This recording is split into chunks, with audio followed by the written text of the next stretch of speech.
Graça e paz, amigo, amiga, discípulo, discípula. Que Deus abençoe a sua vida, o seu coração e que nesse dia, onde estamos já no início de uma nova noite, o seu coração esteja tranquilo, repousando na graça, no amor e na misericórdia do Senhor. Sabemos que a cada dia que nós temos em nossas vidas é mais uma oportunidade, ou são oportunidades que Deus tem para agir em nós e através de nós. E eu creio que Deus teve oportunidades, grandes oportunidades, para se revelar a minha vida e a sua vida nesse dia, para que pudéssemos sentir o seu amor, a sua graça, a sua proteção e o seu cuidado para conosco. Que Deus vos abençoe em nome do Senhor Jesus.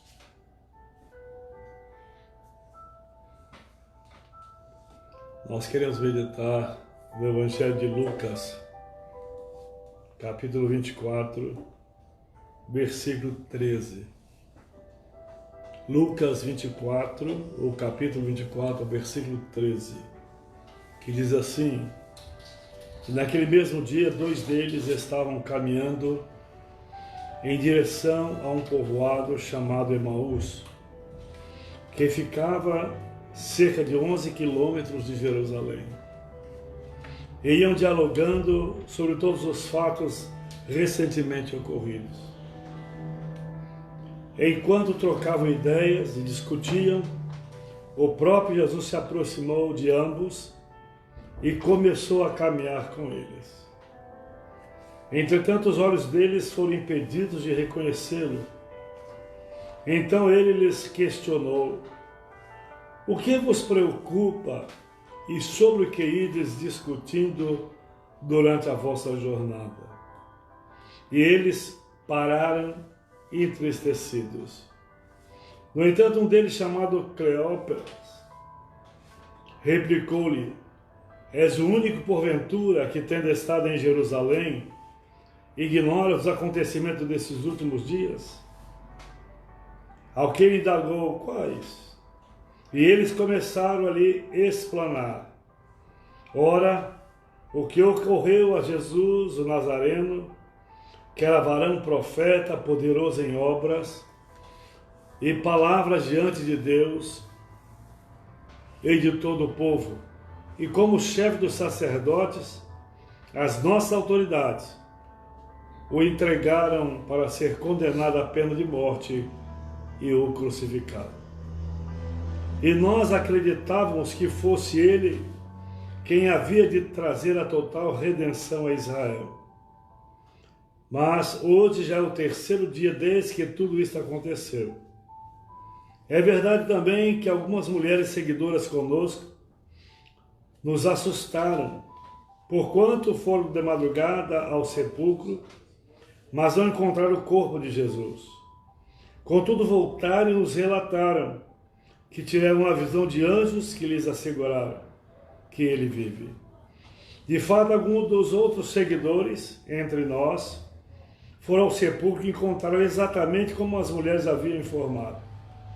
Porém, não havia a ele. Então lhes admoestou Jesus: ó tolos de entendimento, lentos de coração, para crerem em tudo quanto os profetas já declararam a vós. Ora, não era imprescindível que Cristo padecesse e entrasse na sua glória? Iniciando por Moisés, discorrendo sobre todos os profetas, explanou-lhes o que a seu respeito constava em todas as Escrituras. No verso 29 diz: porém, eles muito insistiram, rogando-lhe: fica conosco, pois é tarde e o dia já está chegando ao seu final. Então ele entrou para ficar com eles. Pai, em nome do Senhor Jesus, queremos te agradecer, ó Deus, por essa palavra maravilhosa, por tudo que ela nos ensina, ensinamentos que traz vida, graça, alegria, certeza da vida eterna. Comunica conosco a revelação dessa palavra ao nosso coração. Fala conosco, fala com o teu filho, com a tua filha. Obrigado por esse momento de meditação, Deus. Bendito seja o teu nome. Nós oramos em nome do Senhor Jesus. Amém.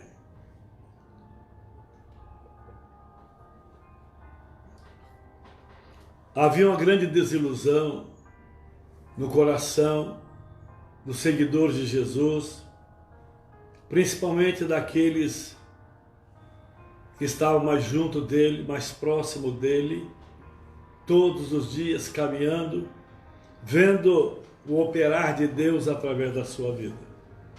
Havia uma tristeza muito grande. E esses dois homens, que eram discípulos de Jesus, estavam voltando de Jerusalém para a aldeia chamada Emaús, a uns 15 quilômetros de Jerusalém, e ali eles estavam comentando acerca dos últimos fatos.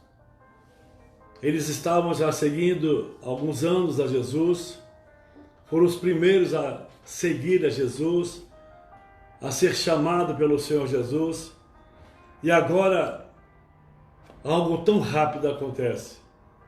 Jesus é condenado, é morto e desaparece e vai para o Pai.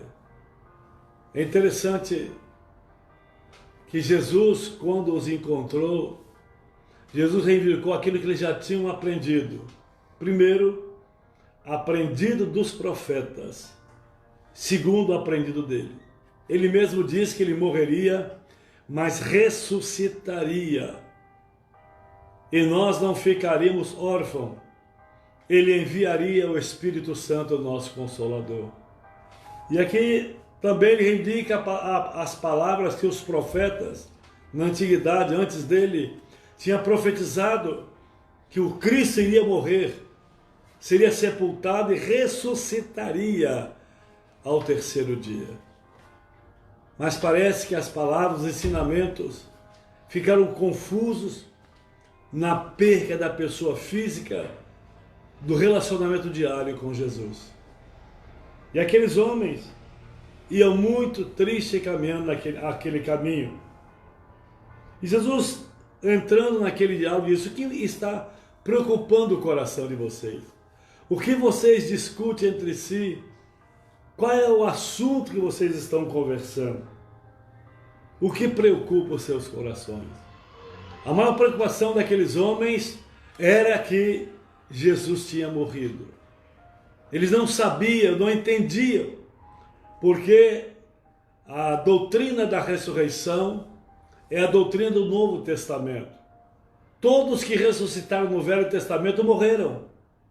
Quando Jesus disse: eu sou a ressurreição e a vida, quem crê em mim, ainda que esteja morto, viverá. Então a maioria das pessoas daqueles dias, os discípulos, não acreditavam, não tinham a ideia da ressurreição.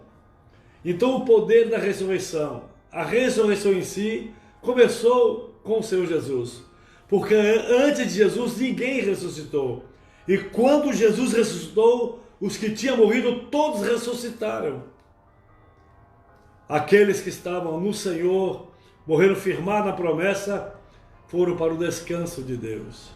E é interessante que aqui o Senhor diz: o que vocês estão discutindo? Qual tem sido a nossa conversa nesses últimos dias? Qual tem sido o papo de família? Qual tem sido a conversa nesses últimos dias?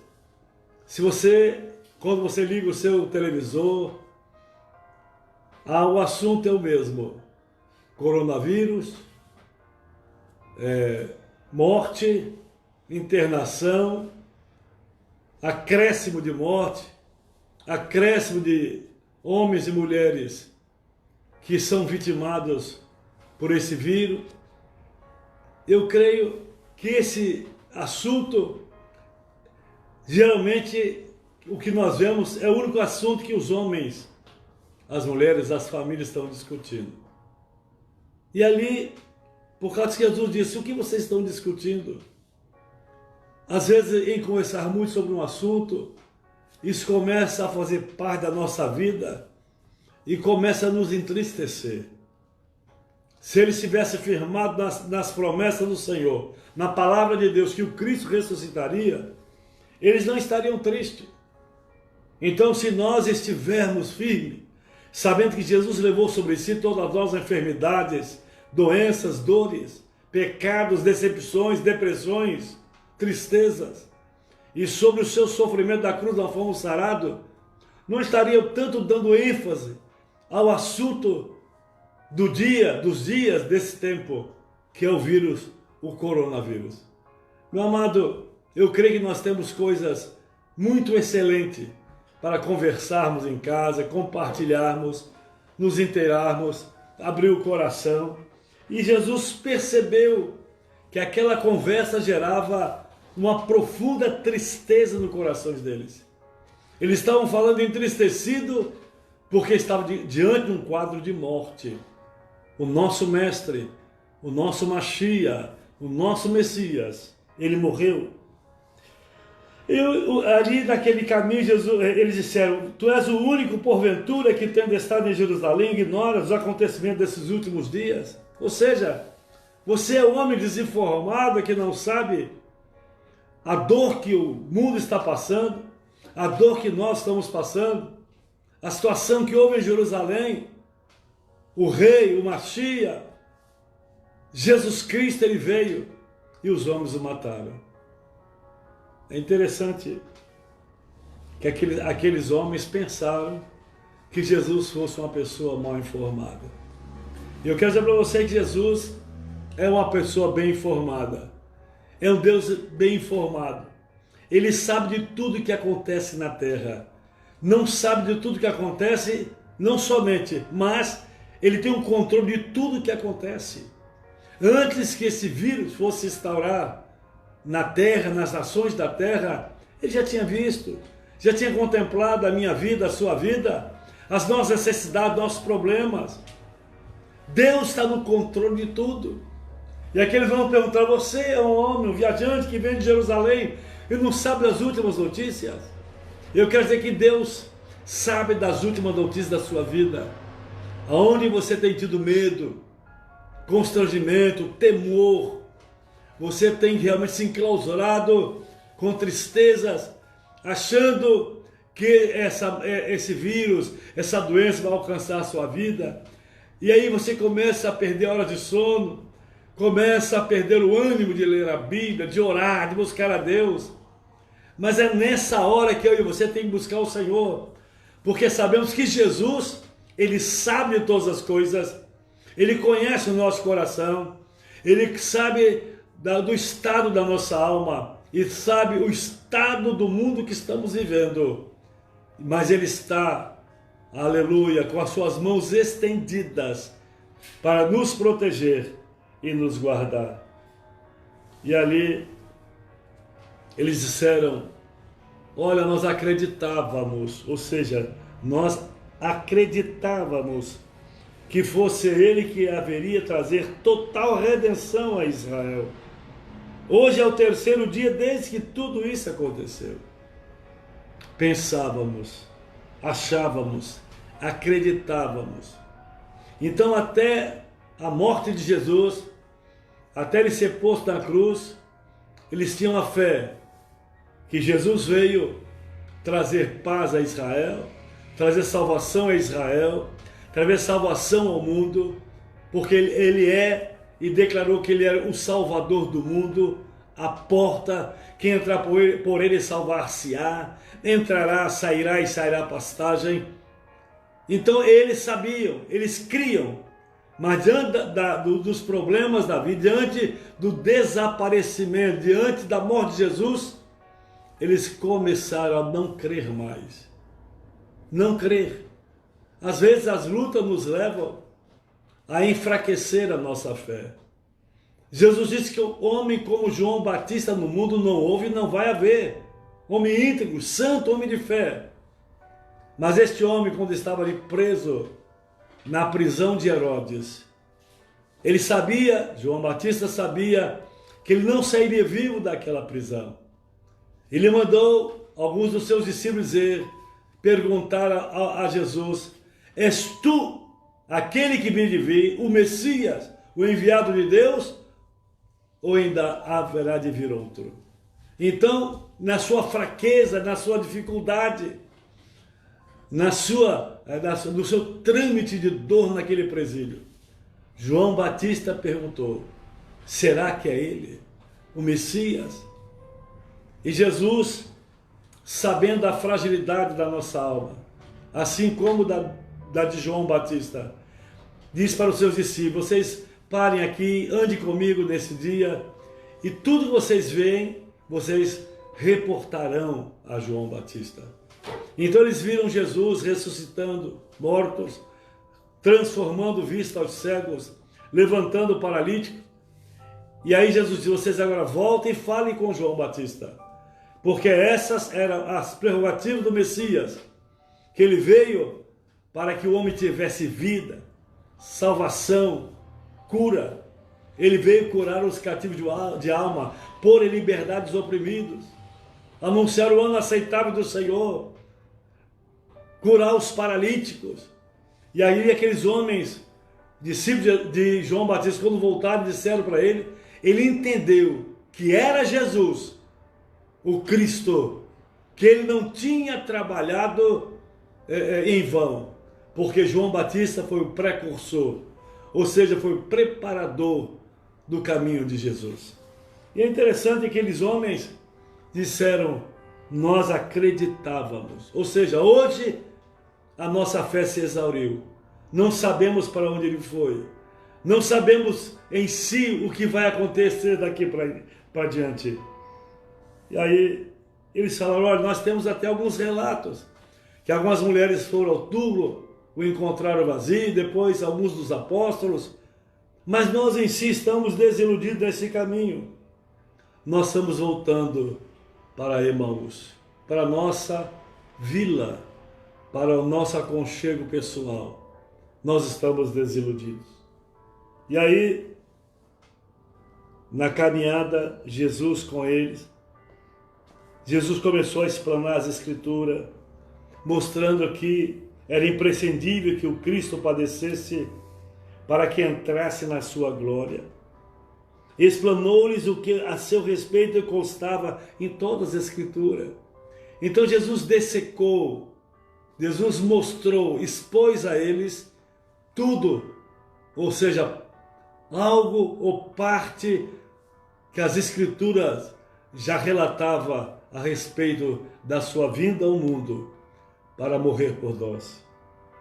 E agora Jesus fez como quem ia mais adiante, e aqueles homens perceberam, sentiram algo, que aquele personagem que caminhava com eles era um personagem sobrenatural, era alguém que era imprescindível que ele entrasse em suas casas, era imprescindível que eles ficassem com eles. E quando Jesus ruma, ou seja, toma a decisão de ir mais à frente, eles disseram: fica conosco, porque já é tarde e o dia está chegando ao seu final. Fica conosco. Aqueles homens estavam com as suas almas profundamente tristes e dilaceradas. Eles precisavam de alguém para trazer uma palavra de alento, de graça, de esperança. E graças a Deus que Jesus entrou naquela casa para ficar com eles. Deu graças ao pão e de repente, quando abriram-se os olhos deles, Jesus desapareceu. Esta cena é uma cena consoladora, porque agora eles percebem que mesmo sem discernir, quem estava ao lado deles era o Senhor Jesus. E eles dizem: porventura não queimava os nossos corações quando ele durante a jornada nos falava, quando nos explicava das Escrituras? Porventura não sentíamos algo sobrenatural naquele homem? Aqueles homens de Emaús, ou do caminho de Emaús, estavam realmente com os corações voltados para o passado e não tinha agora a graça e a fé para crer na ressurreição. E de repente, diante dessa situação, eles tomam a decisão para voltar a Jerusalém e contar o fato, compartilhar esta verdade aos corações dos discípulos.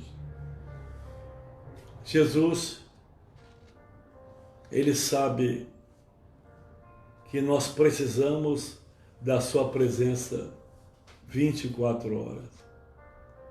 Aqueles homens, depois de discernir que era Jesus, eles tomaram a decisão: fica conosco, Jesus, porque já é tarde e o dia chega a seu final. E eu quero dizer para você que você possa expressar para Ele nessa hora, dizendo para Jesus: Jesus, fica comigo, fica no meu lar. Eu creio que o Senhor ressuscitou dentre os mortos, que o Senhor está vivo. Eu creio, Senhor, que Tu és o único que pode satisfazer o vazio da minha alma. Às vezes as lutas, as dificuldades, os problemas nos levam a um grau de descrença, porque as nossas preocupações, a primeira coisa que ela faz é nos tirar o ímpeto, o desejo de ler a palavra, de orar. Ficamos enclausurados, presos nos nossos próprios achismos, nossas ideias, lambendo as nossas próprias lepras, sem conseguir ver que Deus está no controle de tudo. A palavra de Deus é eterna. O Senhor conhece todas as coisas. Aqueles homens achavam que aquele personagem que se agrupou a eles, se envolveu com eles naquela caminhada, era alguém que não conhecia, era alguém que não tinha conhecimento dos fatos. Antes que as coisas aconteçam conosco, antes que o mal se vindicie contra nós, Deus já está providenciando o nosso escape. Deus está providenciando a nossa vitória. Então, meu amado, quando tudo isso aconteceu, vemos que há alguns meses a terra já está sofrendo com este mal. Mas é um mal previsto na própria palavra de Deus. Mas glória a Deus que o Senhor, Ele tem os seus na concha das suas mãos. Deus preserva a sua igreja, Deus cuida do seu povo. Chegando a Bíblia a dizer que o povo de Deus é a menina dos olhos de Deus. É algo mais precioso para o Senhor. E hoje, como aqueles discípulos que estavam naquele caminho da desolação, caminho da desesperança, caminho da dificuldade, e de repente a solução chegou. De repente Deus vai ao encontro deles, através da própria pessoa do Senhor Jesus, e começa a determinar que nada está perdido, que nada está perdido, que todo acontecimento teve a aprovação de Deus. Jesus não morreu na cruz porque o diabo matou, misericórdia. Jesus foi enviado para morrer, porque a Bíblia disse que não há remissão de pecado sem derramamento de sangue. E Jesus sabia que ele veio para morrer. Por que morrer? Morrer em nosso lugar. A morte de Jesus é uma morte de substituição, uma morte vicária. Nós é que deveríamos morrer, porque já estavam mortos em nossos delitos e pecados. Ele morreu por nós. Ele assumiu os nossos pecados, para que quando ele morresse, os nossos pecados morressem nele. E quando ele ressuscitasse, ele transmitisse a nós a vida de Deus, a vida do Pai Eterno. É um projeto de Deus. Desde Gênesis capítulo 3, versículo 15, quando ali o Senhor declara para o homem: da semente da mulher nascerá um homem, e esse esmagará a cabeça da serpente, e essa lhe ferirá o calcanhar. Nascerá um homem, e esse homem é o Filho do homem, Jesus Cristo, que veio esmagar a cabeça de Satanás. Foi ferido na cruz, mas graças a Deus que ele ressuscitou, vencendo a morte e o inferno, e foi entronizado à direita do Deus Pai Todo-Poderoso. Meu amado, nessa breve meditação, eu quero chamar a sua atenção. Você que está caminhando como eu, nessa caminhada do homem nessa terra, é imprescindível que essa companhia esteja ao lado dele, ao nosso lado. O que seríamos de nós se na nossa caminhada, no nosso caminhar diário, esse Deus maravilhoso, Jesus, não estivesse conosco? Aqueles homens puderam, naquele dia, dissipar todas as suas dúvidas, voltar a crer no poder sobrenatural de Deus, diante da ressurreição do Senhor Jesus Cristo. E eu quero dizer para você, creia na ressurreição, porque o mesmo Espírito que ressuscitou Jesus dentre os mortos, há de nos ressuscitar no último dia. Convide a Jesus, convide ao Senhor Jesus para entrar na sua casa, na sua vida, no mais profundo do seu coração, onde ninguém sabe o que você está pensando, onde ninguém conhece de fato as suas agruras, os seus problemas, as incógnitas da sua alma. Convida Jesus para estar com você, entrar na sua casa. Jesus disse, quando o homem abre o coração, ele entra e faz morada. Ele ceia conosco e nós ceiamos com ele. Abre a porta do teu coração. Deixa o Senhor Jesus Cristo entrar nesta hora no seu lar, na sua vida. Não deixe que ele vá mais além. Não deixe que ele passe da sua casa, da sua vida. Mas ele só não passará se você o convidar. Senhor, fica conosco, porque já é tarde e o dia está chegando ao seu final. Quem sabe na sua mente você não vê nada adiante de você. Há um temor, um medo para o seu futuro.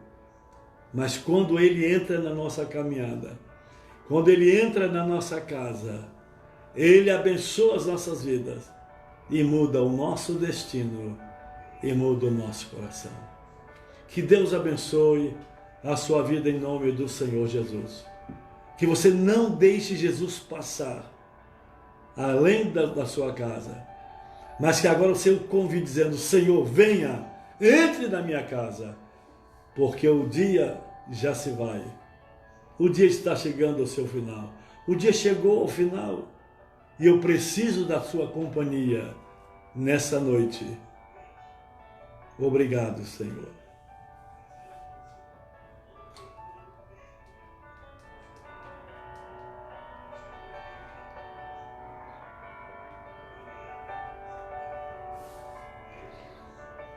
Vamos orar nessa hora. Você tem a oportunidade de convidá-lo. Jesus não é um estuprador de coração. Jesus é um convidado de excelência. Para ele vir fazer morada em nós.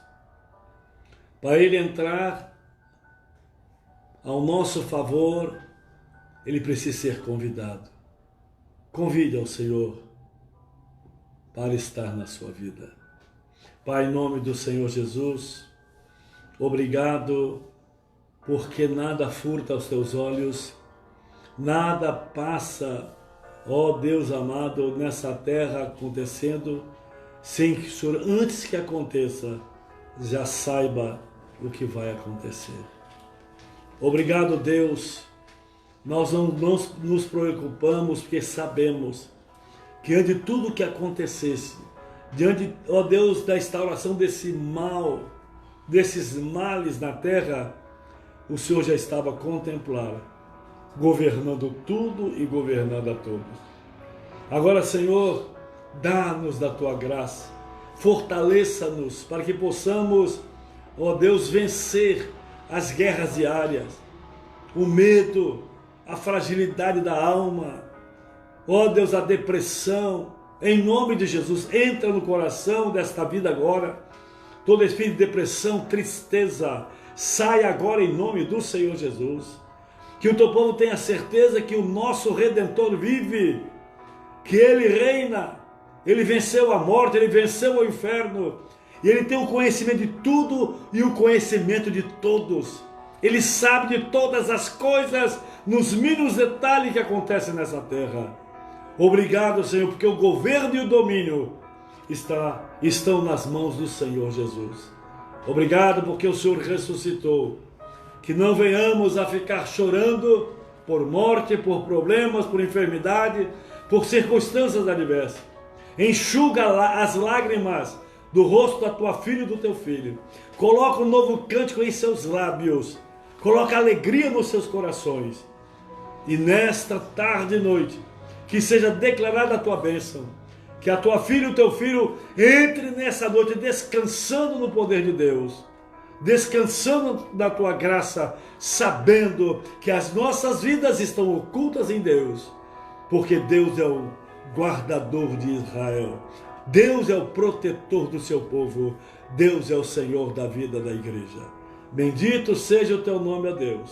Ser conosco, que essa palavra desça da nossa mente ao nosso coração e produza coragem, fé, produza esperança, produza um profundo amor de Deus em nós, e que todo o pavor noturno saia desta casa, todo espanto noturno saia agora, que haja paz nessa casa, que esta noite seja instaurada com paz, na presença do Eterno, porque Ele é o nosso Deus de paz, Ele é a nossa paz. Em nome do Senhor Jesus, nós oramos e declaramos a vitória para o louvor da tua glória. Nós oramos em nome do Senhor Jesus. Amém.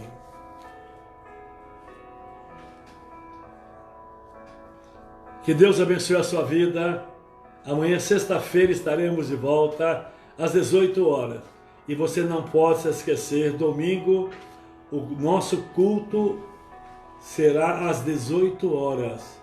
Nós estaremos ceando juntos, amém? Você vai preparar o pão, a quantidade para a sua família. Não é para ninguém fazer um lanche na mesa.